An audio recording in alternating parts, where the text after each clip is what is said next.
The fear of death is one of the oldest shadows that walks beside the human mind. It does not knock loudly or arrive suddenly. It lingers quietly in the background of our thoughts, appearing in moments of silence, in the loss of someone we love, or in the fragile awareness that life itself can change in an instant. Imagine, for a moment, that you are alone with your thoughts, no distractions, no noise, just a simple question echoing in your mind. One day, you will no longer exist in the way you do now. What does that mean? Where does the mind go? What happens to the sense of you that feels so real in this moment? This question is not just philosophical.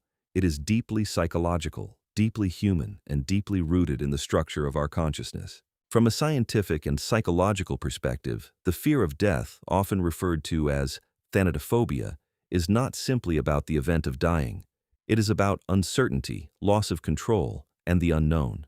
The human brain is designed to predict, to create patterns, and to seek continuity. It thrives on certainty and narrative. Death, however, represents the ultimate disruption of that narrative. It is a point beyond which the brain cannot simulate experience, and because of this, it creates a kind of cognitive void, a gap that cannot be filled with memory or imagination. This gap becomes the birthplace of fear. Psychologists have long studied this phenomenon, and one of the most influential frameworks is terror management theory. This theory suggests that humans experience a unique form of existential anxiety because we are aware of our own mortality. Unlike other species, we can imagine the future, we can anticipate death, and we can reflect on our own existence. This awareness creates a potential for overwhelming fear, but the human mind has developed ways to manage it. Culture, beliefs, religion, and personal identity all act as psychological buffers. They provide meaning, structure, and a sense of continuity that extends beyond physical life. In a way, they allow us to symbolically transcend death. But beneath these layers of meaning, the fear still exists. It is often subtle, hidden behind everyday concerns, but it reveals itself in specific ways. For example, people may develop a strong attachment to achievements, legacy, or social recognition. These are not just desires for success, they are unconscious attempts to leave something behind, to create a sense of permanence in a world where nothing physical lasts forever. Similarly, the fear of aging, the discomfort with illness, and even the anxiety around time passing are all connected to this deeper awareness of mortality. From a neurological standpoint, the fear of death is linked to the brain's threat detection systems, particularly the amygdala. This small structure plays a crucial role in processing fear and emotional responses. When we think about death, especially in a personal and immediate way, the amygdala can become activated, triggering a stress response. This is why thoughts of death can sometimes feel overwhelming or even physically uncomfortable. The body reacts as if it is facing a direct threat, even though the danger is abstract and distant. At the same time, the prefrontal cortex, the part of the brain responsible for reasoning and higher-order thinking, tries to make sense of this fear. It asks questions, constructs theories, and seeks explanations. This interplay between emotional response and rational thought creates a complex psychological experience. On one hand, we feel fear. On the other, we try to understand it. This dual process is what drives much of human philosophy, science, and even storytelling. Interestingly, not all fear of death is the same. Researchers have identified different dimensions of this fear. One is the fear of the process of dying, pain, suffering, and loss of dignity. Another is the fear of non-existence, the idea that consciousness might simply end. There is also the fear of the unknown, what, if anything, comes after death. Each of these aspects can affect individuals differently, depending on their personality, beliefs, and life experiences. For example, someone who has experienced trauma or loss may have a heightened fear of death because it is associated with pain and unpredictability. On the other hand, individuals with strong spiritual or philosophical beliefs about an afterlife may experience less fear of non-existence, but they may still struggle with the process of dying itself. This shows that the fear of death is not a single emotion. It is a layered and multifaceted experience that reflects the complexity of the human mind. Developmental psychology also provides insight into how this fear evolves over time. Children, for instance, do not initially understand death in the same way adults do. At a young age, death may be seen as temporary or reversible, much like sleep. As cognitive abilities develop, children begin to grasp the permanence and universality of death. This realization can be unsettling, but it is often integrated gradually into their worldview. By adulthood, the understanding of death becomes more abstract and existential, leading to deeper reflection and, in some cases, increased anxiety. Cultural context plays a significant role as well. Different societies have different ways of interpreting and responding to death. In some cultures, death is seen as a natural transition, a continuation of existence in another form. In others, it is viewed as a final end. These cultural narratives shape how individuals experience and cope with the fear of death. They influence everything from rituals and traditions to personal beliefs and emotional responses. In modern society, the fear of death is often amplified by the way death is treated as a taboo subject. It is rarely discussed openly, and when it is often framed in terms of tragedy or loss. This lack of open dialogue can make the fear more intense, as individuals are left to confront it alone. Without a shared language or framework for understanding death, the mind may fill the gaps with anxiety and uncertainty. At the same time, advancements in science and medicine have changed the way we perceive death. On one hand, longer lifespans and improved healthcare can create a sense of control over life. On the other hand, they can also lead to a heightened fear of losing that control. The more we are able to extend life, the more we may struggle with the idea that it will eventually end. Another important aspect to consider is the relationship between the fear of death and the concept of self.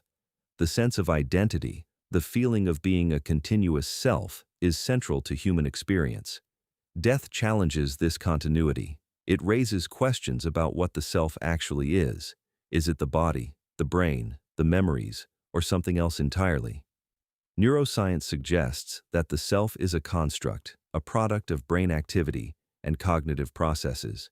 If this is the case, then the fear of death may be closely tied to the fear of losing this construct, the fear of the dissolution of identity. This idea can be both unsettling and thought-provoking. If the self is not a fixed entity, then what exactly are we afraid of losing? Is it the experience of being conscious, the relationships we have, or the narrative we have built about our lives? These questions do not have simple answers, but they highlight the depth of the psychological processes involved in the fear of death. In addition to individual psychology, social factors also play a role. The fear of death can be influenced by relationships, responsibilities, and the sense of connection to others. For many people, the fear is not just about their own death, but about the impact it will have on those they leave behind. This adds another layer to the experience, combining personal anxiety with empathy and concern for others. Research has also shown that the fear of death can influence behavior in subtle ways. For example, studies have found that reminders of mortality can lead to increased adherence to cultural norms, stronger in-group identification, and even changes in decision-making. This suggests that the awareness of death is not just a passive thought. It actively shapes how we think, feel, and act in the world. At the same time, the fear of death is not always negative. In some cases, it can lead to greater appreciation of life, stronger relationships, and a deeper sense of meaning. This is sometimes referred to as existential growth. When individuals confront their mortality in a constructive way, they may develop a clearer sense of what truly matters to them. This can lead to more intentional living and a greater focus on values and purpose. However, this process is not automatic. It requires a certain level of psychological resilience and openness. Without these, the fear of death can become overwhelming, leading to anxiety, avoidance, and even existential distress. This is why understanding the psychological mechanisms behind this fear is so important. It allows us to see it not as a weakness, but as a natural and understandable response to the human condition. The role of consciousness in this fear cannot be overlooked. Consciousness is what allows us to experience the world, to reflect on our thoughts, and to imagine the future. It is also what makes us aware of our own mortality. Some theories suggest that the fear of death is inseparable from consciousness itself. To be conscious is to be aware, and to be aware is to recognize the possibility of non-existence. This creates a paradox. The very thing that allows us to experience life fully is also what makes us fear its end. This paradox is at the heart of many philosophical and scientific discussions about death. It raises questions about whether the fear of death is something that can ever be fully resolved, or whether it is an inherent part of being human. As we continue to explore this topic, it becomes clear that the fear of death is not just about the end of life. It is about meaning, identity, and the limits of human understanding. It is a reflection of our desire to know, to continue, and to exist.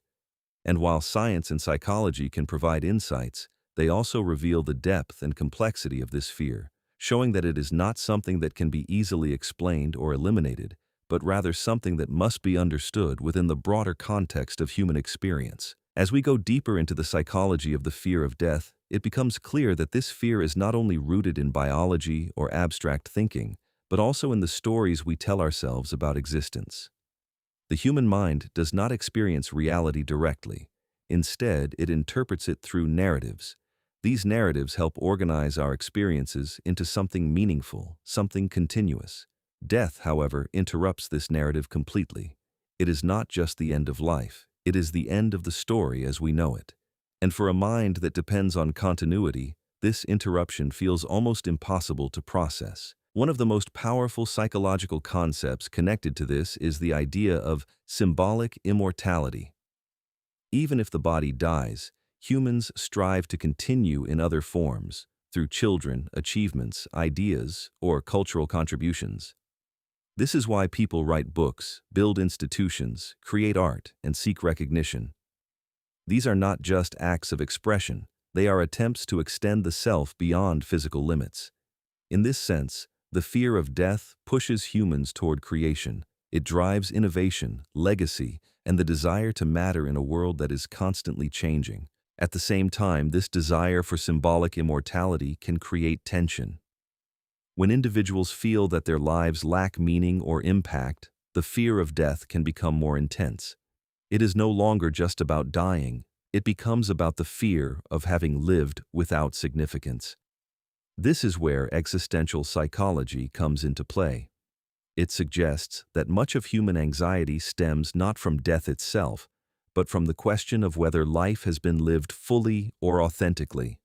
The fear of death, in this view, is closely linked to the fear of an unlived life. Another important dimension is the role of time. Humans are uniquely aware of time passing. We measure it, organize our lives around it, and constantly reflect on it. But this awareness also creates pressure. Every passing moment is a reminder that life is finite. This can lead to a sense of urgency, but also to anxiety. The ticking of time becomes a psychological signal, constantly reinforcing the reality of mortality. For some, this leads to productivity and purpose. For others, it leads to stress and avoidance. Interestingly, studies in cognitive psychology show that the way we think about the future plays a major role in how we experience the fear of death. When people imagine their future selves, they often see a continuation of their current identity. But when they try to imagine a state of non-existence, the mind struggles. It cannot simulate nothingness. This limitation creates a kind of mental discomfort. The brain tries to fill the gap, often with fear or uncertainty, because it lacks a clear representation of what comes after life. This is where imagination becomes both a strength and a challenge. On one hand, it allows us to explore possibilities, to create meaning, and to develop beliefs about life and death. On the other hand, it can amplify fear by generating scenarios that are unknown or uncontrollable. The same cognitive ability that allows humans to dream and create also allows them to worry and fear. Another layer of this experience is the emotional relationship we have with attachment. Human beings form deep connections with people, places, and even ideas. These attachments are a fundamental part of life. They provide comfort, identity, and a sense of belonging. But they also make the idea of death more difficult to accept. The fear is not just about losing life, it is about losing everything we are connected to. It is about separation. From the perspective of attachment theory, this fear can be understood as an extension of early emotional bonds. As children, humans develop attachments to caregivers, and these attachments create a sense of safety. The idea of separation from these figures can cause distress. As adults, this pattern continues in different forms. The fear of death can be seen as the ultimate separation, not just from others, but from the entire framework of experience. In addition to emotional attachment, there is also the concept of control. Humans have a strong desire to control their environment and their outcomes. This is a natural part of survival. But death represents a complete loss of control. It is unpredictable, unavoidable, and final. This lack of control can be deeply unsettling. It challenges one of the core assumptions of the human mind, that we can shape our own destiny. Psychological research has shown that when people are reminded of their mortality, they often react by trying to regain a sense of control. This can manifest in various ways, such as becoming more rigid in beliefs, more defensive in attitudes, or more focused on personal goals. These reactions are not random. They are attempts to stabilize the mind in the face of uncertainty. Another fascinating aspect is how the fear of death interacts with identity. The identity we carry is built over time. It includes our memories, beliefs, roles, and experiences. It gives us a sense of continuity. But if death ends this continuity, then the identity itself becomes fragile. This realization can create a kind of existential tension. Are we defined by our experiences, or is there something more stable beneath them? And if everything we identify with can disappear, what does that say about the nature of the self? Some psychological and philosophical perspectives suggest that the self is not a fixed entity, but a process. It is constantly changing, adapting, and evolving. If this is true, then death may not be the destruction of a static self, but the end of a dynamic process. However, this idea does not necessarily remove the fear. It simply reframes it. The mind still struggles with the idea of losing awareness, of no longer experiencing anything at all. The role of society in shaping this fear is also significant. Modern life often emphasizes productivity, achievement, and external success. While these can provide meaning, they can also create pressure. When identity is tied too closely to external factors, the fear of losing them becomes stronger. Death, in this context, is not just the end of life, it is the collapse of everything that defines a person's sense of worth. In contrast, some psychological approaches suggest that developing an internal sense of meaning can reduce the fear of death. This involves focusing on values, relationships, and experiences rather than external validation. It does not eliminate the fear, but it can make it more manageable. It shifts the focus from what is lost to what has been lived. Another important factor is how individuals cope with uncertainty. Some people are more comfortable with ambiguity, while others find it deeply unsettling. The fear of death is closely tied to this tolerance for uncertainty. Since death is ultimately unknown, those who struggle with uncertainty may experience more intense fear. This highlights the importance of psychological flexibility, the ability to adapt to uncertainty without becoming overwhelmed. The concept of acceptance also plays a role here. Acceptance does not mean removing fear or pretending that death is not significant. It means acknowledging the reality of mortality without allowing it to dominate every thought. This is a subtle but important distinction. It allows individuals to live with awareness rather than avoidance. In many ways, the fear of death can be seen as a mirror. It reflects how we think about life, what we value, and how we understand ourselves. It brings attention to the things that matter most, even if it does so in an uncomfortable way. This is why confronting this fear can sometimes lead to personal growth. It forces a kind of clarity that is not always present in everyday life. However, it is important to recognize that this process is not easy. It involves facing questions that do not have clear answers. It requires a willingness to sit with discomfort and uncertainty. Not everyone is ready for this, and that is part of the human experience as well. As we bring this exploration together, the fear of death emerges not as a simple emotion, but as a complex interaction of biology, psychology, culture, and consciousness. It is shaped by the brain's need for survival, the mind's search for meaning, and the human desire for continuity. It influences behavior, relationships, and even the way we perceive time itself. And yet, within this fear, there is also something deeply revealing. It shows us how much we value existence, how deeply we are connected to our experiences, and how strongly we seek understanding in a world that does not always provide clear answers. The fear of death is not just about the end. It is about the awareness of being alive and the realization that this awareness is both precious and limited. In the end, the question is not whether the fear of death exists. It always will, in some form. The deeper question is how we relate to it, whether we allow it to create anxiety and avoidance, or whether we use it as a lens to understand life more deeply. Because in confronting the idea of an ending, we are also, in a strange and powerful way, confronting the meaning of everything that comes before it.